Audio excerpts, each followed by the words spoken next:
ओम शांति। 30 मार्च की मुरली है। ज्ञान के सागर, आनंद के सागर शिव परमात्मा कहते, मीठे बच्चे, संग दोष संशय बुद्धि बनाता है, इसीलिए संग दोष में फंसकर कभी पढ़ाई नहीं छोड़ना। संग दोष संशय बुद्धि बनाता है, इसीलिए संग दोष में फंसकर कभी पढ़ाई नहीं छोड़ना। कहा जाता है संग तारे कुसंग बोरे। प्रश्न है, बाप की कौन सी श्रीमत तुम्हें कौड़ी से हीरे जैसा बना देती है? उत्तर है, बाप की श्रीमत है बच्चे ग्रस्त व्यवहार में रहते कमल फूल समान बनो। जैसे कमल फूल कीचड़ में रहते भी पानी को भी टच नहीं करता, ऐसे विकारी दुनिया में रहते हुए विकार टच न करे। यह तुम्हारा अंतिम जन्म है। निर्विकारी दुनिया में चलना है, इसीलिए पवित्र बनो। इसी एक श्रीमत से तुम कौड़ी से हीरे जैसा बन जाएंगे। एक ही श्रीमत, दुनिया में रहते हुए भी किचड़ा टच न करे तो हम हीरे जैसा बन जाएंगे और स्वर्ग के मालिक भी बन जाएंगे। गीत है मुझको सहारा देने वाले। ओम शांति। बाप ने समझाया है कि भगवान एक ही है जिससे भगवती को रचा। भगवान एक है जिसने भगवती को रचा। बरोबर भगवान वाच, जैसे बैरिस्टर वाच, सर्जन वाच होता है ना, ऐसे भगवान वाच। भगवान कहते हैं, मैं तुम्हें स्वर्ग का मालिक, राजाओं का राजा बनाऊंगा। यह है गीता। परंतु मनुष्य भूल गए हैं कि गीता का भगवान कौन है। दुनिया वाले भगवत गीता का भगवान श्री कृष्ण को मानते हैं, लेकिन श्री कृष्ण तो सत्युग का प्रिंस है। तो बाबा कहते वो इतना उच्च प्रिंस है, इतनी प्रारब्ध की कैसे की उसने। देखो, ऊंचे ते ऊंचे प्रारब्ध है राधे कृष्ण की अथवा लक्ष्मी नारायण की, तो ये बातें और कोई समझ न सके। राधे कृष्ण ही स्वयंवर के बाद लक्ष्मी नारायण बनते हैं। उन्हों को यह उच्च पद किसने दिया? श्री कृष्ण कौन था, नारायण कौन था, यह बातें तुम ही जानो। श्री कृष्ण को प्यार तो बहुत करते हैं। दुनिया वाले अगर कोई देवताओं को प्यार करते हैं तो सबसे ज्यादा श्री कृष्ण को करते हैं। तो उनको पूछो जाकर कि इतना श्री कृष्ण को आप प्यार करते हो तो इतना सुंदर है अगर वो, तो उसको बनाने वाला कितना सुंदर होगा।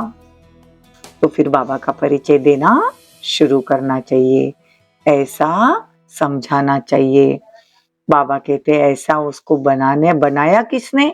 रचयिता एक निराकार को ही कहा जाता है। अभी तुम बच्चे जानते हो, हम फिर से लक्ष्मी नारायण भगवान भगवती बन रहे हैं। बाप बताते हैं कि तुम फिर से भगवान भगवती बन रहे हो। किस द्वारा? भगवान द्वारा। क्रिएटर बाप है ना, वो स्वर्ग का रचयिता है। देखो, सतयुग में महारानी महाराजा थे, तो जरूर उनका भी कोई बचपन होगा। उन्हों की यह प्रारब्ध जरूर स्वर्ग के रचयिता ने बनाई होगी। वो कब आया किसको भी पता नहीं। शिव का लिंग तो है ना, ये शिव का बड़ा रूप करके रखा है। देखो, पहले तो मुख्य बात तो यही है, इसीलिए बाबा चित्र बनवाते हैं। अगर किसी को समझाना है तो तुमको चित्र चाहिए, समझाने के लिए चित्र बनवाते हैं ना। देखो, आगे वाले चित्रों में कोई लिखत थोड़ी ही थी, ये तो समझाया है कि स्वर्ग का रचयिता परम पिता परमात्मा है, स्वर्ग में सदा सुख है।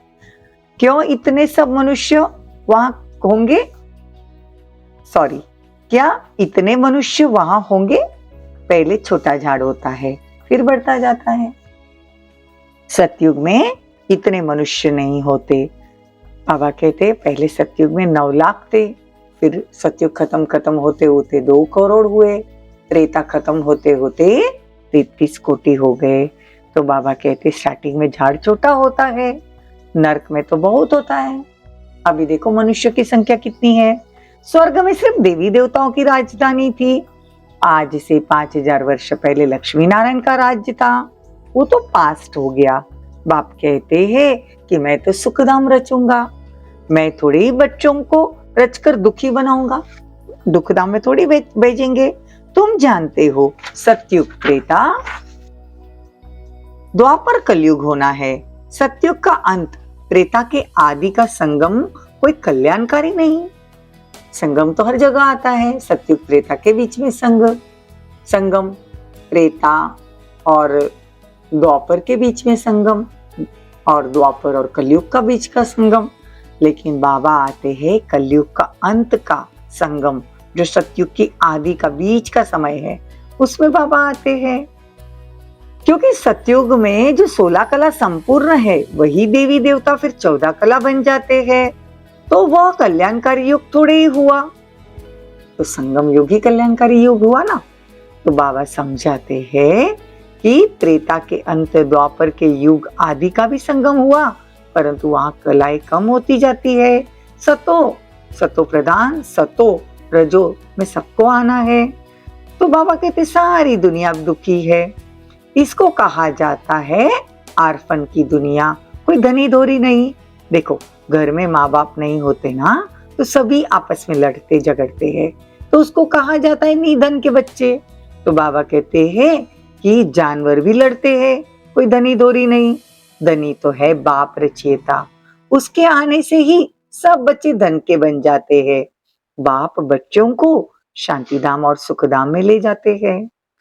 पहले सतो प्रधान, फिर सतो रजो तमो, हर एक चीज ऐसी होती है। छोटे बच्चे भी सतो प्रधान है, इसलिए प्रिय लगते हैं।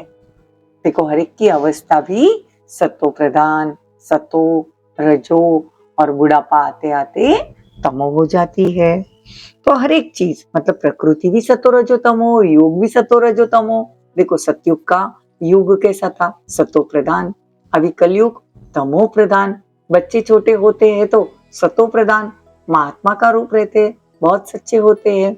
इंसान बड़ा बड़ा होता जाता है और फिर बूढ़ा हो जाता है तो तमो प्रधान। तो बाबा कहते हैं यहाँ पे सबको ऐसी स्टेजेस में जाना ही होता है। यहाँ तो इतने सब बच्चे कहते हैं हमको भगवान पढ़ाते हैं, तो झूठ तो नहीं बोल सकते, परंतु भाग्य में नहीं होगा तो बुद्धि में बैठेगा भी नहीं। भगवान भले पढ़ाते हैं, लेकिन भाग्य में नहीं है तो बुद्धि में नहीं बैठेगा। कहते हैं इसमें छोड़ना कुछ भी नहीं, यह अंतिम जन्म है। ग्रस्त व्यवहार में रहते कमल फूल समान पवित्र रहना है। यह है मृत्यु लोक, वह है अमर लोक। सतयुग क्या है? अमर लोक है। तो बाबा कहते हैं सतयुग है अमर लोक। गाया जाता है ना, संपूर्ण निर्विकारी दुनिया, वहां विकार नहीं होता। तो मानना चाहिए ना, अगर हम समझा रहे हैं कोई आत्मा को तो उन्होंने मानना चाहिए। बराबर देवताओं की महिमा भी करते हैं, सर्वगुण संपन्न, वो था ही वाइसलेस वर्ल्ड। निर्विकारी दुनिया सतयुग को कहेंगे। अच्छा, बच्चे पैदा होते हैं तो जरूर कोई युक्ति होगी, विकार से तो नहीं होते। देखो, अगर दुनिया वालों का सवाल ही ये रहता है कि सतयुग में बच्चे कैसे पैदा होते हैं, वहां योग बल से, संकल्प से होते हैं। इसलिए कृष्ण का नाम है योगेश्वर, क्योंकि वो योग से उत्पत्ति करता है, उसकी उत्पत्ति योग से होती है। तो बाप कहते हैं कि वो दुनिया ही निर्विकारी है। बाप की श्रीमत पर चलते हैं, चलते चलते फिर कहाँ उल्टा सुल्टा तूफान आता है तो निश्चय टूट पड़ता है।